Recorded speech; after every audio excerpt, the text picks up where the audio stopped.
अस्सलामु अलैकुम वरहमतुल्लाहि तआला बरकातुहु। अल्हम्दुलिल्लाह अल्हम्दुलिल्लाहि रब्बिल आलमीन वल आक़िबतु लिल मुत्तक़ीन। अस्सलातु वस्सलामु अला नबिय्यिल मुरसलीन व आलिहि व अस्हाबिहि अजमईन। अम्मा बाद फ़क़द क़ाल अल्लाहु तआला फ़िल क़ुरआनिल करीम वल फ़ुरक़ानिल मजीद बाद अऊज़ु बिल्लाहि मिनश शैतानिर रजीम बिफ़ज़्लि बिस्मिल्लाहिर रहमानिर रहीम। इज़ तुस्ईदून व ला तलून अला अहदिन वर रसूल यदऊकुम फ़ी उख़राकुम फ़असाबकुम गम्मम बिगम्मिन लिकै ला तहज़नु अला मा फ़ातकुम वला मा असाबकुम। ஸதகல்லாஹுல் அலிய்யுல் அலீம். அளவற்ற அருளாளன் நிகரற்ற அன்புடையோன் அல்லாஹ்விற்கு எல்லா புகழும். நம் உயிரிலும் மேலான நமது தலைவர் ஹதரத் ரசூலுல்லாஹி ஸல்லல்லாஹு அலைஹி வஸல்லம் அவர்கள் மீதும், அவர்களை பின்பற்றிய சத்திய சஹாபாக்கள், நாதாக்கள், ஷுஹதாக்கள், முழு உலக முஸ்லிமான ஆண்கள் பெண்கள் அனைவரின் மீதும் வல்ல இறைவன் அல்லாஹு தாலாவுடைய சாந்தியும் சமாதானமும் என்றும் என்றென்றும் நின்று நிலவட்டுமாக. ஆமீன். அல்லாஹு தாலா நம்முடைய தராவிகளை கபூல் செய்வானாக. மீதமுள்ள தினங்களிலும் இது போன்று நின்று வணங்கக்கூடிய நல்ல தௌஃபீக்கை வல்ல இறைவன் நம் அனைவருக்கும் தந்து நல்லது புரிவானாக. அன்பான சகோதர பெருமக்களே, இந்த வருடம் ஒவ்வொரு நாளும் தராவி தொழுகைக்கு பிறகு அல் குர்ஆனும் நவீன அறிவியலும் என்ற தலைப்பின் கீழே இன்றைக்கு நவீன அறிவியல் எதை புதிதாக கண்டுபிடிக்கிறதோ இதை எல்லாமே 14 நூற்றாண்டுகளுக்கு முன்பாகவே குர்ஆன் பேசிய பழைய செய்திகள் என்ற தலைப்பின் கீழே என்ற கோணத்தில் நம்ம பார்த்து வருகிறோம். அந்த அடிப்படையில் கவலை மற்றும் துக்கத்திற்கு ஒரு அழகான தீர்வை குர்ஆன் நமக்கு வழிகாட்டுகிறது. ஆல் இம்ரான் என்ற அத்தியாயத்துடைய 153வது வசனம் அநேகமாக இன்றைக்கு 14 அல்லது 15வது ரக்காத்தில் ஓதப்பட்டிருக்கும். இந்த வசனத்தில் அல்லாஹு தஆலா பத்ர் போரின் சமயத்தில், உஹது போரின் சமயத்தில் நிகழ்ந்த ஒரு சின்ன நிகழ்வை சுட்டி காட்டுகிறான். முதல்ல இந்த வரலாறை நம்ம தெரிஞ்சுக்குவோம். சுருக்கமாக ஹிஜ்ரி 3 உஹது யுத்தம் நடைபெறுகிறது. இஸ்லாமியர்கள் 1000 பேர், எதிரிகள் 3000 பேர். இந்த போருடைய அமைப்பு ஆரம்பத்தில் முஸ்லீம்களுக்கு மிகப்பெரிய வெற்றி. இடையில் ரசூலுல்லாவுடைய கட்டளையை மீறியதனால ஒரு பெரிய அடி விழுந்தது. சாதாரணமான அடியில் ரொம்ப பெரிய அடி அதே போரில். அதற்கு பிறகு முஸ்லீம்களுக்கு அல்லாஹ் தஆலா உதவி வழங்கினான். திரும்ப எந்திரிச்சு அடித்தாங்க, வெற்றி. உஹதை பொறுத்த வரைக்கும் முதல்ல முஸ்லீம்களுக்கு வெற்றி, பிறகு தோல்வி, அதற்கு பிறகு வெற்றி, கடைசி வெற்றி தான். ஹைர். இப்போ இந்த வெற்றி தோல்வி வெற்றி சம்பந்தமாக குர்ஆனில் சில தகவல்கள் இருக்கிறது. அருமையான சகோதர பெருமக்களே, இந்த இடத்துல அல்லாஹ் தஆலா ஒரு செய்தி சொல்வான். இது துஸ்இதூன வலா தல்வூன அலா அஹதின் வர் ரசூல் யதுஊக்கும் ஃபீ உக்ராக்கும் ஃபஅஸாபக்கும் கம்மம் பிகம்மின் லிகை லா தஹஸனு அலா மா ஃபாத்தக்கும் வலா மா அஸாபக்கும். அதாவது முதல்ல வெற்றி பெறுறாங்க முஸ்லீம்கள், பயங்கரமான வெற்றி. வெற்றி கிடைச்சிருச்சுன்னு சொல்லி கனிமத்தை தேடிக்கொண்டிருக்கும் பொழுது எதிரிகள் திரும்ப தாக்க ஆரம்பிக்கிறாங்க. முஸ்லீம்கள் சிதறி ஓட ஆரம்பிக்கிறாங்க. முஸ்லீம்கள் நிறைய பேர் ஷஹீதாகிறாங்க. எங்கு பார்த்தாலும் முஸ்லீம்கள் ஷஹீதாகி கிடக்கிறாங்க. முஸ்லீம்கள் விரண்டு ஓடிக்கொண்டு இருக்கிறாங்க. அல்லாஹ் தஆலா சொல்கிறான், இது துஸ்இதூன, நீங்கள் விரண்டு ஓடிக்கொண்டிருந்தீர்கள். வலா தல்வூன அலா அஹதின் வர் ரசூல் யதுஊக்கும் ஃபீ உக்ராக்கும். உங்களுக்கு பின்னாடி நின்று கொண்டு முகமது உங்களை கூப்பிட்டு இருக்காரு, இங்கே வாங்கப்பா, விரண்டு ஓடாதீங்கப்பா, அல்லாஹ் இருக்கிறான், வெற்றி கிடைச்சிருன்னு கூப்பிடுறாரு. அதை கூட பொருட்படுத்தாமல் நீங்கள் விரண்டு ஓடிக்கொண்டு இருக்கிறீங்க. ஏன்னா சூழல் அந்த மாதிரி ரொம்ப கடுமையான சூழல். விரண்டு ஓடிக்கொண்டு இருக்கிறீங்க. அல்லாஹ் சொல்கிறான், அந்த நேரத்தில் ஃபஅஸாபக்கும் கம்மம் பிகம்மின், உங்களுக்கு ஒரு துக்கம் இருந்தது. அந்த துக்கத்திற்கு மீது மேலும் மிகப்பெரிய ஒரு துக்கத்தை நாம் அங்கே வழங்கினோம். ஏற்கனவே உங்கள் ஒரு சிரமத்தில் நீங்கள் இருக்கிறீங்க, ஒரு துக்கத்தில் இருக்கிறீங்க. அந்த துக்கத்தை போக்குவதற்கான எல்லா சொல்லுங்கள் லிகை லா தஹஸனு அலா மா ஃபாத்தக்கும் வலா மா அஸாபக்கும். உங்களுக்கு ஏற்பட்ட அடியையும் உங்களுக்கு ஏற்பட்ட தோல்வியையும் நீங்கள் மறப்பதற்காக வேண்டி, அந்த கவலையை நீக்குவதற்காக வேண்டி உங்களுக்கு ஏற்கனவே இருந்த துக்கத்தின் மீது அதிகப்படியான மிகப்பெரிய ஒரு துக்கத்தை நாம் வழங்கினோம் என்பதாக அல்லாஹ் தஆலா சொல்கிறான். இப்போ இது நான் நார்மலாக யோசிக்கும் போது அறிவுக்கு பொருந்துற மாதிரி இல்லை. ஒருத்தர் துக்கமாக இருக்கிறான்னு சொன்னால் அவருக்கு போய் ஆறுதல் சொல்லுவாங்க. அப்படியெல்லாம் நடக்காதுப்பா, அதெல்லாம் கவலைப்படாத, எல்லாம் மாறிடுன்னு சொல்லி ஆறுதல் சொல்வது தான் முறை. ஆனால் அல்லாஹ் தஆலா இங்கே ஆறுதல் சொல்லலை. உங்களுடைய கவலையை போக்கணும் என்பதற்காக வேண்டி நீங்கள் ஒரு துக்கத்தில் இருக்கிறீங்க இல்லையா, அந்த துக்கத்துக்கு மேலே பெரிய துக்கத்தை நாம் உமக்கு கொடுத்தோம் என்பதாக அல்லாஹ் தஆலா சொல்லி காட்டுகிறான். இப்போ இதில் என்ன உளவியல், இதற்கு என்ன அறிவியலுக்கு என்ன சம்பந்தம், ஒரு கேள்வி வருமா இல்லையா? சரி, முதல்ல இங்கே பாருங்க, இங்கே என்ன 2 துக்கம். முதல்ல ஒரு துக்கம்னு அல்லாஹ் சொல்கிறானே, அதுக்கு மேலே இன்னொரு துக்கம்னு சொல்கிறானே. என்ன துக்கம்? முதல் துக்கம் என்பது முஸ்லீம்கள் அடி வாங்கியது. அதிகமான நபர்கள் ஷஹீத் ஆகிட்டாங்க. முஸ்லீம்களுக்கு எதிரிகள் மிகச்சிட்டாங்கன்ற கவலை. இந்த கவலையை போக்குறதுக்கு அல்லாஹ் தஆலா என்ன தெரியுமா செஞ்சான்? மிகப்பெரிய ஒரு துக்கத்தை கொடுத்தான். அது என்ன துக்கம்? நபி ஸல்லல்லாஹு அலைஹி வஸல்லம் அவர்கள் வஃபாத் ஆகிட்டாங்கன்னு ஒரு வதந்தி முஸ்லீம்களுக்கு மத்தியில் வேகமாக பரவுது. கொல்லப்பட்டவர்களை நபி ஸல்லல்லாஹு அலைஹி வஸல்லம் அவர்களும் தான், நபியும் கொல்லப்பட்டுட்டாங்கன்ற செய்தி உஹது முழுக்க பரவிருச்சு. எந்த அளவுக்குன்னு உஹது மட்டுமல்ல, உஹதுக்கு வெளியில் மதீனா வரைக்கும் பரவிருச்சு.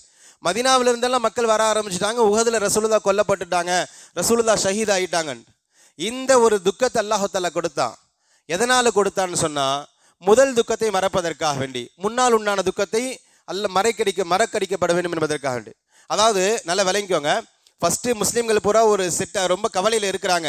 இன்னைக்கு அவ்வளோதான் போச்சு, நம்ம 70 அதிகமானவர்கள் ஷஹீத் ஆகிட்டாங்க, முஸ்லீம்களுக்கு தோல்விதான் ஒரு கவலையில் இருக்கும் பொழுது அல்லாஹ் தஆலா இந்த கவலையை போக்குறதுக்கு இன்னொரு கவலையை கொடுக்குறான், ரசூலுல்லாஹ் வஃபாத் ஆகிட்டாங்கன்ட்டு. இப்போ இந்த கவலை பழைய கவலையை மறக்கடிச்சிருச்சு. பெருங்கவலை, முஸ்லீம்கள் தோத்துட்டாங்கன்ற கவலையை விட ரசூலுல்லாஹ் நம்மோடு பிரிஞ்சுட்டாங்கன்ற கவலை தான் முஸ்லீம்களுக்கு மிகச்சிருந்தது.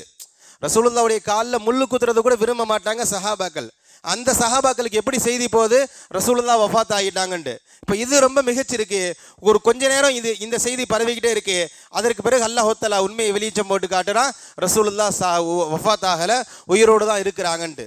இந்த செய்தி கிடைச்ச பிறகு சஹாபாக்களுக்கு ஒரு மிகப்பெரிய உத்வேகம் கிடைச்சது.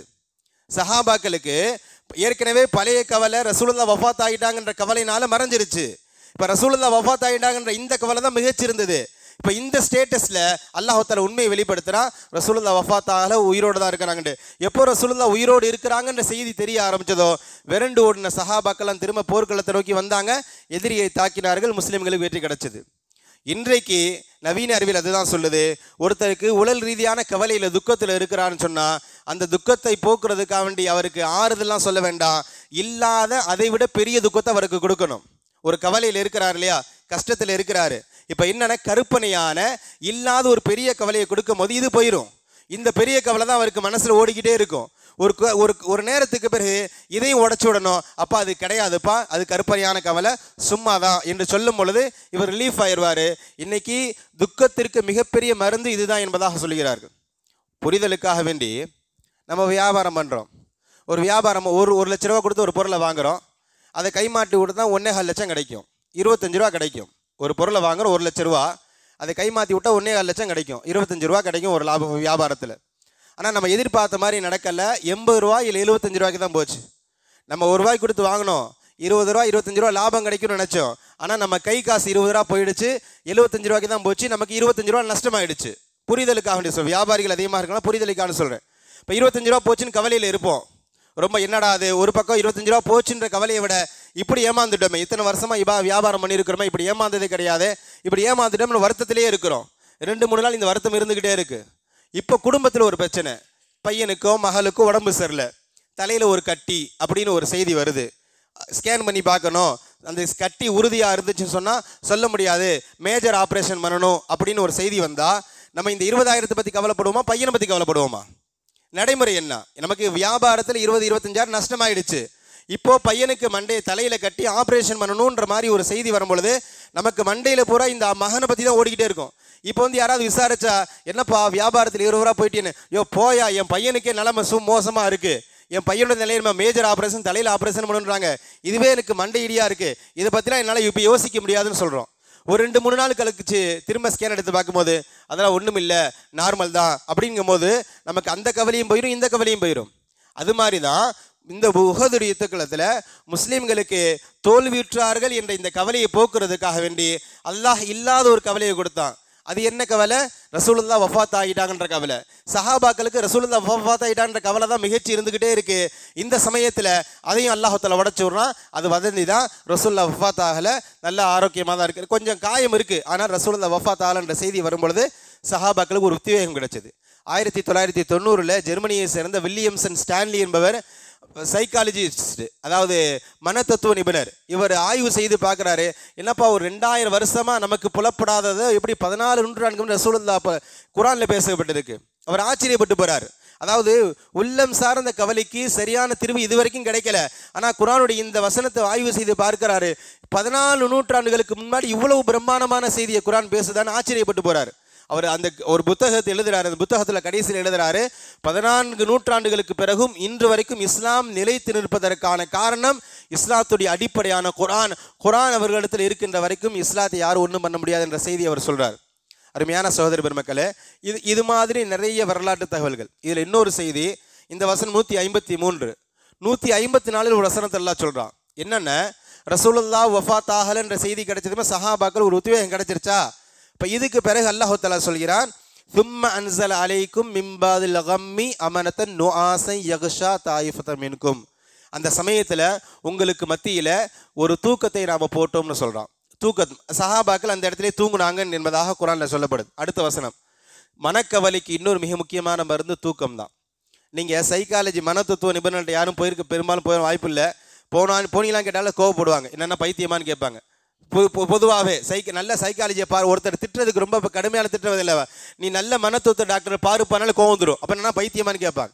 மனத்தத்துவ டாக்டர்கிட்ட போனீங்களே, மனக்கவலைக்கு மருந்தே கிடையாது, இது வரைக்கும் கண்டுபிடிக்கவே இல்லை. இப்போ நான் சொன்னது கூட மருந்து கிடையாது, ஒரு மாற்று வழி தான், மருந்தே கிடையாது. அவன் சொல்லுவான், பாய் என்ன பாய், ஏதாவது ரொம்ப யோசிக்கிறீங்களா, ரொம்ப கவலைப்படுறீங்களா, ஃப்ரீயாக இருங்க பாய், தூங்குங்க பாய், நல்லா எதை பற்றியும் கவலைப்படாதீங்க பாய்ன்னு தான் சொல்லுவார். இல்லைங்க தூக்கம் வர மாட்டேது. அதிகபட்ச மன தத்துவ நிபுணர்கள் மன நோய்க்கு என்ன திரும்ப மருந்து கொடுப்பாங்க, விசாரிச்சு போய் பாருங்க, தூக்க மாத்திரை தான் கொடுப்பாங்க, வேற மருந்தே கிடையாது. மன ரீதியான கஷ்ட வலிகளுக்கு, மன நோய்க்கு ஒரே மருந்து தூக்கம் தான். என்ன காரணம், இவன் முழிச்சிருந்தா எதை யோசிச்சுட்டே இருப்பார். இவர் முழிச்சிருந்தானே, தூங்காமல் முழிச்சிருந்தானுங்களே, ஏதாவது யோசிச்சுட்டே இருப்பார், மனசில் ஏதாவது ஓட்டிக்கிட்டே இருப்பார், அது நோய் அதிகமாகும். இவருக்கு ஒரே வழி, இவனை முழிக்க வைக்கக்கூடாது, இவன் தூங்குனாதான் பிரச்சனை தீரும் என்பதனால தூக்க மாத்திரை தான் கொடுப்பாங்க. அதாவது மனநோய்க்கு மிகப்பெரிய மருத்துவம் தூக்கம். அல்லாஹ் தஆலா சொல்றான், போர்க்களத்திலே தூக்கத்தை கொடுத்தோம்னு சொல்றான். வீட்டில் தூங்குனாங்கன்னு சொல்லல, போர்க்களத்திலே தூங்கினார்கள் என்பதாக அல்லாஹ் தஆலா அடுத்த வசனத்தில் சொல்கிறான். இது மட்டுமல்ல, அன்ஃபால் என்ற சூரா, அந்த சூறாவில் பதிர் சம்பந்தமாக பேசுகிறான். ஒரே வார்த்தையோடு முடிச்சுக்கொள்கிறேன். அந்த பதிர் சம்பந்தமாக பேசும் பொழுதும் 11வது வசனம், இது யுகஷீக்கும் நுஆஸ அமனத மின்ஹு வ யுனஸிலு அலைஹிம் மினஸ் ஸமாஇ மாஆ. அந்த பதிர் சமயத்தில் எதிரிகள் 1000 பேருக்கு 950 பேர் இருக்காங்க, முஸ்லீம்கள் 313 பேர் இருக்காங்க. கடுமையான நெருக்கடி, முஸ்லீம்களுக்கு மத்தியிலேயே ஒரு தெளிவு இல்லை, நம்ம ஜெயிப்போமா இல்லையான்னு. ஏன்னா எதிரிகள் எண்ணிக்கையில் கூட இருக்கிறாங்க, இவங்க நோன்பு வச்சுட்டு வேற இருக்கிறாங்க, ஆயுதங்களும் சரியா இல்லை. இப்போ இந்த நேரத்தில் முஸ்லீம்கள் நிம்மதி பெறணும் என்பதற்காக வேண்டி அல்லாஹ் என்ன செஞ்சான் தெரியுமா? அல்லாஹ் செஞ்சது, இது யுகஷீக்கும் நுஆஸ அமனத மின்ஹு, அவர்களுக்கு நாம் தூக்கத்தை வழங்கினோம்னு சொல்கிறான். அவர்களுக்கு நம்ம தூக்கத்தை வழங்கினோம், முஸ்லீம்கள் நிம்மதியாக தூங்குனாங்க. தஃசீர்களில் பார்க்கிறோம், வரலாறுகளில் பார்க்கிறோம், சஹாபாக்கள் எப்படி இருந்தாலும் அப்படியே தூங்குனாங்க.